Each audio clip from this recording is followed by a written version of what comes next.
आज हम स्टार्ट कर रहे हैं new topic of chapter number 4 that is area. Last में हमने पढ़ लिया था पेरीमीटर, ठीक है। तो अब एरिया के लिए क्या करेंगे? एरिया के लिए सारे जैसे जैसे आपकी अलग अलग टाइप के शेप होते हैं, ठीक है। जैसे कि हो गया स्क्वायर, रेक्टेंगल, ये ऑलरेडी आप पढ़ रहे हैं कि जिसके लिए आपको किस तरीके से इसका एरिया निकालना है। सपोज अगर स्क्वायर है तो साइड इंटू साइड, इसके लिए ए इंटू बी, ठीक है। ये हो गए सारे रेगुलर शेप। अगर इरेगुलर शेप दिया हुआ है, ठीक है, जैसे कि आपको जिस तरीके से शेप दिया हुआ है, कुछ इस तरीके के शेप दिया है, इस शेप के लिए आप एरिया के लिए क्या करोगे? पहले तो बात कि एरिया क्या होता है। एरिया मतलब कि कोई भी फिगर जो है वो जो भी शेप को एनक्लोज करता है, तो उसके जो अंदर का जो पोर्शन रहता है, ठीक है, उसके लिए हमें जो भी जितना भी स्पेस ऑक्यूपाई करता है उसके लिए हमें फाइंड आउट करना होता है। That is the area of rectangle.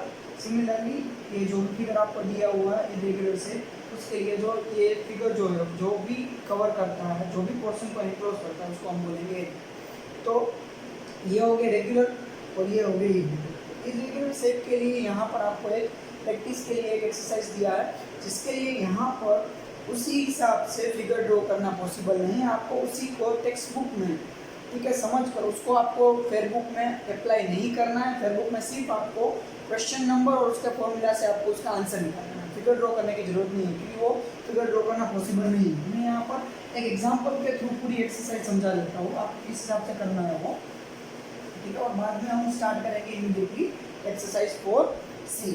4B के लिए एक एग्जाम्पल दिया हुआ है, जैसे कि ये कुछ इरेगुलर टाइप का एक शेप दिया है। तो अब इसमें हम क्या करेंगे? कुछ आपको इस हिसाब से स्क्वायर या रेक्टेंगल में डिवीजन दिए हुए और उसके अंदर आपको कुछ इरेगुलर शेप दिया होगा। अब इरेगुलर शेप के लिए आपको जब भी एरिया फाइंड आउट करना है, उस टाइम पे आपको क्या करना है? मेनली आपको एक तो full square, second is the more than half, third exactly half and last less than half. जैसे अभी मैंने फिगर ड्रॉ किया हुआ है, तो कुछ इस हिसाब से आपको डिवीजन दिए होंगे और वो डिवाइड होंगे, और एक डिवीजन जो है वो स्क्वायर से बना होगा। अब स्क्वायर के लिए एक स्क्वायर के लिए तो मैं पता है कि सपोज ये 1 सेंटीमीटर बाय 1 सेंटीमीटर होगा, तो ये पूरा कितने का हो जाएगा? 1 सेंटीमीटर स्क्वायर का। 1 by 1 is equal to 1 centimetre square. ये हो गया एरिया।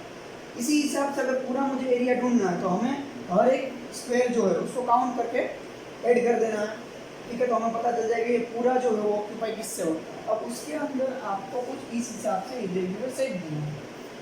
उस इरेगुलर शेप में आपको ये 4 चीज़ को नोटिस करना है और उसको काउंट करना है, ठीक है। जैसे कि यहाँ पर आपको फिगर दिया हुआ है, जो एग्जांपल में दिया हुआ है कि उसमें आपको कुछ इसी हिसाब से इरेगुलर शेप दिया हुआ है। उस शेप में आप क्या करेंगे कि जो भी आपके पास शेप है, उसके अंदर के टोटली जो स्क्वायर, कंप्लीट स्क्वायर, तो इस हिसाब से, ठीक है, उसको काउंट करके उसमें आपको इस हिसाब से सिंबल कर देना है, ठीक है। नेक्स्ट जो मोर देन हाफ जो भी है, मतलब कि कुछ यहाँ पर स्क्वायर है और जो आउटलाइन इसकी आती है शेप की कुछ इस हिसाब से, तो ये हो गया मेरा मोर देन हाफ। तो मोर देन हाफ के लिए आप क्या सिंबल रखेंगे? उसमें कुछ राइट हिसाब से, ठीक है। अब नेक्स्ट दिया है कि एग्जैक्टली हाफ के लिए आप क्या करोगे कि एग्जैक्टली अगर आप होता है तो कोई भी आप यहाँ पर अपने आइडेंटिफिकेशन के लिए कोई भी सिंबल रख सकते हैं। इसको आप फुल स्क्वायर के लिए और कोई भी सिंबल अगर आपको रखना है, यहाँ पर कुछ स्माइली ड्रॉ करना है, दैट इज ओके। बट आपको पता होना चाहिए कि कौन सा सिंबल मैं किस हिसाब से यूज कर रहा हूँ। फुल स्क्वायर के लिए कितना, मोर देन हाफ के लिए कितना, हाफ के लिए कितना और लेस देन हाफ के लिए। अब ये तीनों सिंबल मुझे चाहिए। लेस देन हाफ के लिए अगर आप कुछ भी नहीं करते या तो उसकी जगह पर कोई और सिंबल लिख देते तो भी चलेगा, क्योंकि इसको हम काउंट नहीं कर रहे हैं। हमारा फॉर्मूला जो है उसमें हम इसको काउंट नहीं करेंगे, हम सिर्फ इस चारों को ही काउंट करेंगे। इसको फुल स्क्वायर, कंप्लीटली स्क्वायर दिया है वो। Next is the more than half, मतलब कि हाफ से ज़्यादा जो होता है वो। और next is exactly half. Exactly half के लिए हमने यहाँ पर कुछ जीरो लगाया हुआ, इसके लिए ये फुल स्क्वायर के लिए और ये मोर देन हाफ स्क्वायर के लिए। तो अब देखते हैं इसके लिए हम क्या करें। सपोज समझ लो मुझे कोई भी फिगर दी हुई है, ठीक है, उसमें मुझे एग्जैक्टली मतलब कि परफेक्ट जो स्क्वायर मुझे मिल रहा है, ठीक है, परफेक्ट जो स्क्वायर मिल रहा है, सपोज वो 8 मिल रहा है, नंबर ऑफ परफेक्ट स्क्वायर जो है वो 8 मुझे मिल रहा है। नेक्स्ट एग्जैक्टली मुझे हाफ जो मिले वो 10 मिले। नेक्स्ट जो मोर देन हाफ मुझे मिले वो मुझे सपोज मिले 5, ठीक है। अब यहाँ पर मैं इन तीनों को ही काउंट करूंगा, जो लेस देन हाफ जो होंगे, सपोज वो मुझे कितने भी मिलते हैं 12, लेकिन इसको मुझे मेरे फॉर्मूला में काउंट नहीं करना है। We are not counting this. What is this less than half square, मतलब कि अगर आपका कोई यहाँ पर इस हिसाब से कोई एक पर्टिकुलर स्क्वायर ले रहा हो जो आपका फिगर कुछ यहाँ से कट हो रहा है, तो ये पोर्शन अगर आपके एरिया में आ रहा है तो इसको हम काउंट नहीं करेंगे, इस स्क्वायर को हम काउंट नहीं करेंगे। इसको कहाँ काउंट करना है, लेस देन हाफ में। लेस देन हाफ स्क्वायर हम काउंट नहीं करेंगे, ठीक है। तो मुझे सपोज इन तीन का मुझे कंप्लीट मुझे मिल गया इन्फॉर्मेशन कि परफेक्ट स्क्वायर जो है एग्जैक्टली स्क्वायर जो है वो 8 है, number of exact square 8, half exactly half 10 and more than half 5। अब मैं क्या करूँगा, area of the given figure is equal to number of square, या तो फुल स्क्वायर कंप्लीट स्क्वायर कुछ भी लिख सकते हो, plus number of half square divided by 2। क्या करूँगा इसका formula, number of half square divided by 2 plus more than half square. इन तीनों का क्या कर दूंगा मैं, एडिशन। तो अब क्या करना है, देखो नंबर ऑफ स्क्वायर कितने हैं 8, नंबर ऑफ हाफ स्क्वायर कितने हैं 10, लेकिन उसके डिवाइड बाय क्या करना मुझे 2, plus more than half square कितने हैं 5। That is very easy.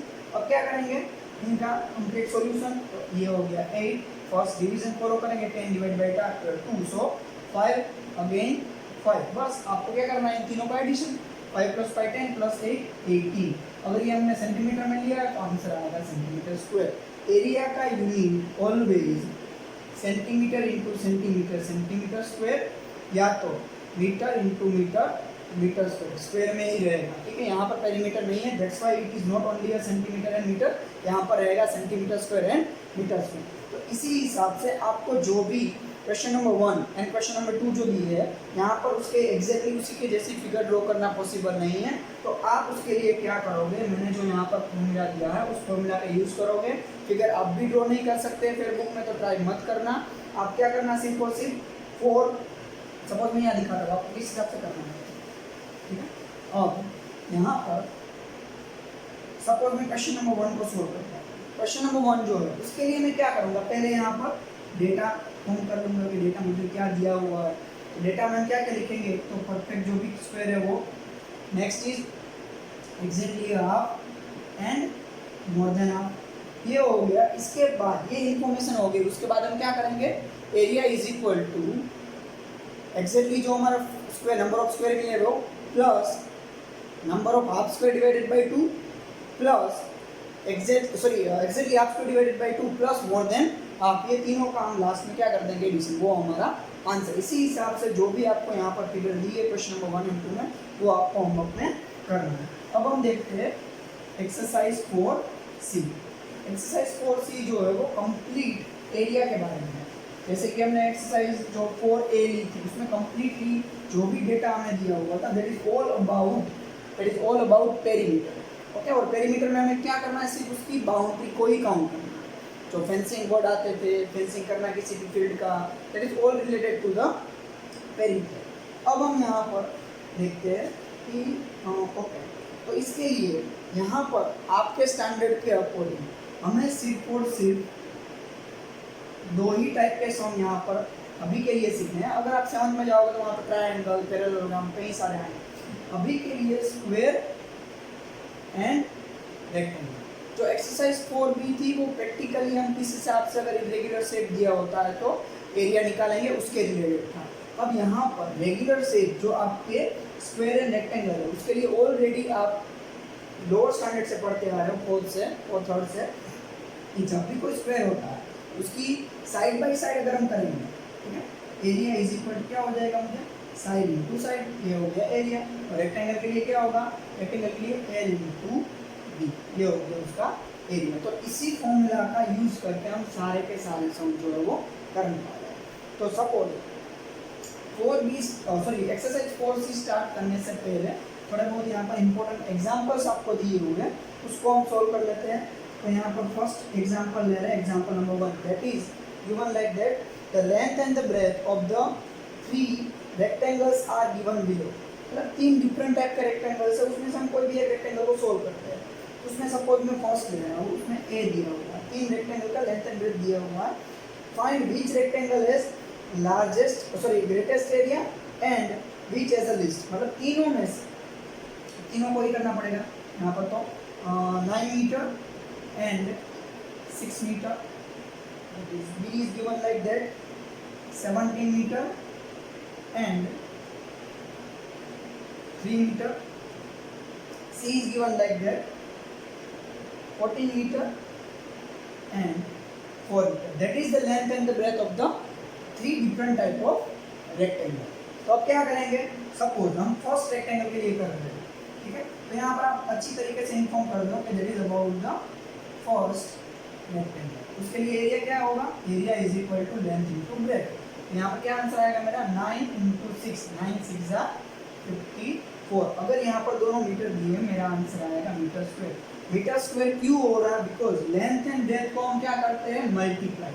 तो एग्जैक्टली क्या होगा, देखो 9 मीटर इंटू 6 मीटर, तो 9 इंटू 6 ये हो जाएगा 54 एंड मीटर इंटू मीटर, तो मीटर का स्क्वायर हो जाएगा। ये आएगा आपको 7th स्टैंडर्ड में, और या तो अलजेब्रा चैप्टर में भी थोड़ा बहुत इसके बारे में इंफॉर्मेशन दी हुई है कि जब भी अगर दो वेरिएबल, जब भी अगर या तो कोई भी नंबर 2 बार रिपीट होते हैं तो उसको हम पावर के फॉर्म में लिखते हैं, इसको हम बोलेंगे पावर। वो अलजेब्रा में हम सीखेंगे, ठीक है। अभी के लिए आप समझ लो कि जब भी यूनिट अगर किसी का दिया हुआ है एरिया के रिलेटेड, वो स्क्वायर के फॉर्म में है। नेक्स्ट इसका आंसर मैं हम डायरेक्ट निकाल लेते हैं कि सपोज इसका आंसर जो है वो क्या आएगा, 70 मल्टीप्लाई बाई 3, 17 3 जा 51 मीटर स्क्वायर एंड इसका आंसर मुझे क्या मिलेगा 14 4 दैट इज 56 मीटर स्क्वायर। तो देखो अब क्या हुआ, फर्स्ट का आंसर 54, सेकंड का आंसर 51 एंड लास्ट का आंसर 56। यहाँ पर दिया है एरिया फाइंड आउट हो जाने के बाद first you have to find the area and after that you have to check that which having the greatest area and which having the smallest area। तो इसके लिए क्या करेंगे, हम तीनों को कंपैरिजन कर देंगे। तो स्मॉलेस्ट मुझे मिला B का एंड लार्जेस्ट मुझे मिला C का, that is our answer. Next अब एग्जांपल नंबर 2 के बारे में बात करते हैं। तो एग्जांपल 2 जो है, ठीक है, उसमें आपको क्या दिया हुआ डिटेल अभी मैं पढ़ के सिखा रहा हूँ। यहाँ पर दिया हुआ है example number 2, what is the cost of tilling a rectangular piece of land 500 metre long. जब भी आप कोई भी क्वेश्चन दिया है जो वर्ड प्रॉब्लम में है, तो उसके लिए हम अच्छी तरीके से उसका पहले डेटा जो है उसको हम लिखें। तो डेटा क्या दिया है, एक रेक्टेंगुलर पीस ऑफ लैंड है जिसका लेंथ एंड ब्रेथ आपको दिया हुआ है। तो length is equal to 500 metre and breadth is equal to 200। Okay, you have to tilt it. और उसके लिए आपको कॉस्टिंग दिया हुआ है at the rate of 8 rupees पर 100 स्क्वायर मीटर। मतलब कि जब भी यहाँ पर आपको जो रेट दिया है वो रेट के अकॉर्डिंग आपको चलना है। क्या दिया है, एट द रेट ऑफ ₹8 पर 100 स्क्वायर मीटर। मतलब कि 100 स्क्वायर मीटर पे आपका रेट होगा 8 रुपीज़ का। ₹8 पर 100 मीटर स्क्वायर, 100 मीटर स्क्वायर का टिल्टिंग करने का चार्ज 8 रुपीज़ का है। ये आपको खास ध्यान रखना है, ये यहाँ पर नोट डाउन रखना है। तो ये हो गया हमारा डेटा। तो पहले तो टिल्टिंग करना है लैंड के अंदर, मतलब कि एरिया निकालना है, इसका एरिया जरूरी है। Area is equal to length into breadth. Length हो गया 500 इंटू 200, तो 5 2 जा 10, 1 2 3 4, 1 2 3 4। ये हो गया मेरा area of the given land. Area of the given land मुझे मिल गया। अब हमें फाइनल कॉस्ट निकालना है, ठीक है। तो कॉस्ट के लिए मुझे किसकी जरूरत पड़ेगी, रेट की। रेट एंड अगर एरिया को मैं मल्टीप्लाई कर दूंगा, एरिया मल्टीप्लाई बाय रेट, तो मुझे फाइनल क्या मिल जाएगा, कॉस्ट। तो एरिया जो है वो क्या 1 2 3 4 5 1 2 3 4 5 ओके। अब रेट यहाँ पर है 8 रुपीज़ पर 100 मीटर स्क्वायर। तो हम उसके लिए क्या करेंगे, अगर 8 रुपीज़ पर 1 मीटर स्क्वायर दिया होता तो हम इजीली इसके साथ डायरेक्ट मल्टीप्लाई कर लेते तो चलेगा, लेकिन यहाँ पर 100 मीटर स्क्वायर पे 8 रुपीज़ है, तो इसके लिए हम कर देंगे 8 डिवाइडेड बाय 100। तो ये हो गया 1 मीटर स्क्वायर का चार्ज, और 1 मीटर स्क्वायर का चार्ज अगर इतना है तो मुझे इसके लिए ढूंढने के लिए क्या करना पड़ेगा, दोनों को मल्टीप्लाई करें, वेरी इजी। तो ये दोनों जीरो कट हो गए, बचा क्या 8, उसके बाद 3 zero, 8,000 rupees is the charge. Okay, ये हो गया आपका final answer, that is very very much easy. अब नेक्स्ट एग्जाम्पल के थ्रू जाते हैं, example number 3। Okay, example number 3 is given like that. A room is 8 meter long and 4 meter and 50 centimeter wide. Okay, so यहाँ पर data पहले put कर देते हैं कि डेटा क्या दिया हुआ है। डेटा दिया है कि length of room is 8 metre, length of room is 8 metre, 8 metre is the length of room. Next is the width, it means breadth. तो ब्रेथ जो आपको दिया है वो क्या है, 4 मीटर एंड 50 सेंटीमीटर। तो यहाँ पर खास ध्यान रखना है कि दोनों का यूनिट जो है, जो आपको कंबाइन यूनिट दिया है उसको एक यूनिट में कन्वर्ट करें। प्रॉपर यूनिट लेंथ 8 मीटर में, तो हम इसको भी मीटर में पुट कर दें, क्या हो जाएगा 4.5 metre, that is very easy.